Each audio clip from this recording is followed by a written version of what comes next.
Jom kita tengok kenapa yang ada oleh Mujaid. Mantap. Ikan yang berwarna putih seperti saya. Ini jenama apa? Ini jenama albino. Dia punya dia Kalau hidup. albino.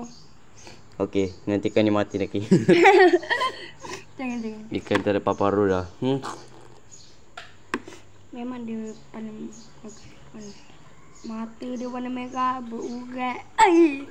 Berurat seperti saya. Tengok saya pun ada urat. Tapi kalau dia kepala.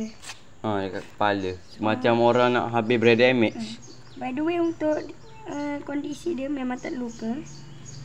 Kecuali orang Sebelah kanan pun tak ada. kecuali orangnya yang ada luka. Yang sentuh yang ada luka. Mantap kan? Mata merah macam orang tak tidur sama sejuta abad. Kalau untuk dalam ni, ikan sepat juga. Tapi kalau yang ni kaloi. Yang ni sepat tapi kecil. Tengah duduk dalam tu, tengah bersantai, warna pahit sikit sebab tengah isi tu. Air macam air kotor gila. So kita nak isi dalam kolam. Ayah dah balik ke ada angkat? Okey. Mantap. Masuk dalam akuarium balik. Mantap.